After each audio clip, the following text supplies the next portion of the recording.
Capcom just announced their latest Monster Hunter title, and guess what, folks?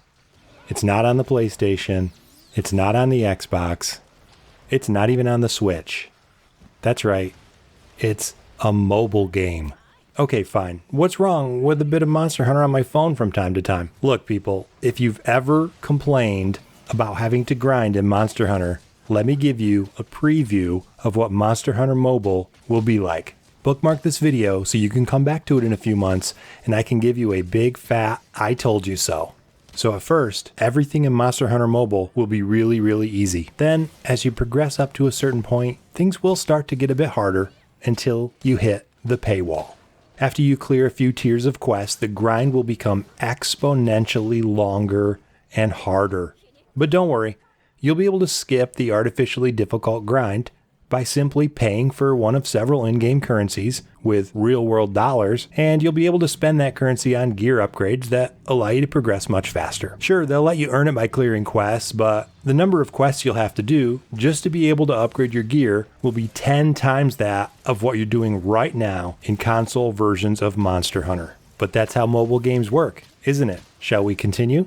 Up next is the layered armor and weapons. You guys got your feathers ruffled about the possibility of Sunbreak locking layered weapons behind paid DLC? Well, guess what? Monster Hunter Mobile will actually do it. Sure, you'll get a few token skins for free, but the vast majority of layered gear will be paid DLC. Not sure if any of you are really looking forward to paying $2.49 every time you want to customize your outfit. We're just getting started here. You like how we get free event quests right now? Welcome to Monster Hunter Mobile Battle Pass. You'll get a weapon skin, some in-game currency, and access to a new set of quests, all for the low price of what it would cost you to buy an entire Monster Hunter game. You know what my favorite predatory practice is, though? It's when you finish a quest and all the rewards for it are locked away in a chest. And the only way to open the chest is to have a special token. And you guessed it, those tokens must be purchased with real-world money. So you get to pay for the privilege of accessing the rewards that you already earned by playing the game.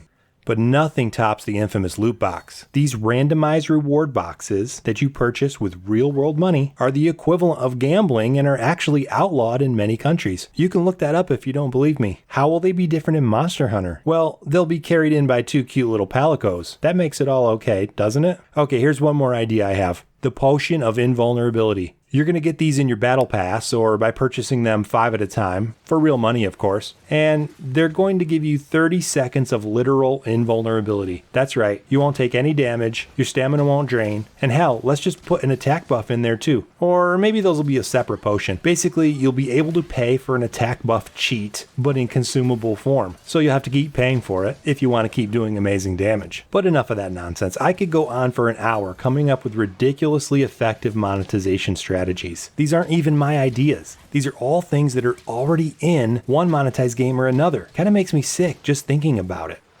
I don't have to tell you whether or not I'll be playing Monster Hunter Mobile. If you haven't figured it out yet, you're probably the target audience for the game. But there are two issues that I think are created by the mere existence of a monetized Monster Hunter Mobile game. And let me be clear, there is no chance in hell that Monster Hunter Mobile will not be heavily monetized. The entire point of making a mobile version of your game is to heavily monetize it. The studio that's creating the game is renowned for making heavily monetized versions of extremely popular console games. It's their specialty, and they're very good at it. So the first issue this creates is, how is Monster Hunter going to be perceived by the rest of the gaming community going forward?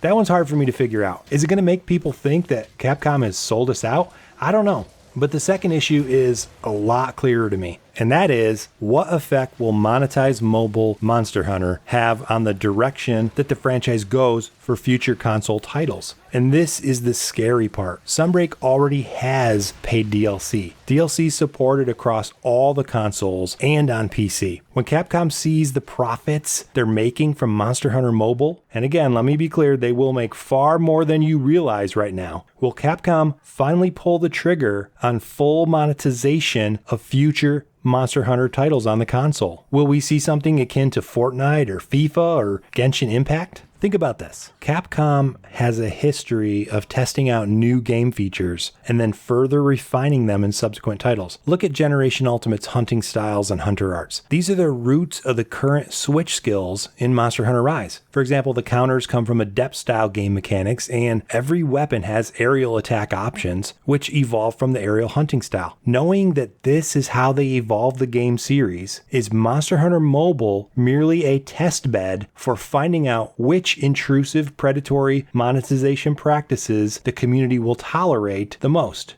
Is this the watershed moment where the Monster Hunter series finally becomes something I don't want to play? I hope it is not, but I fear that it is. Let me know in the comments what you think about this situation. There's a whole lot to talk about. And subscribe to the channel. Come on over to the Discord. We can talk about it more there. Shout out to Joran on the Discord for bringing this to my attention. And I hope I'm wrong about everything, folks. See you in the next video.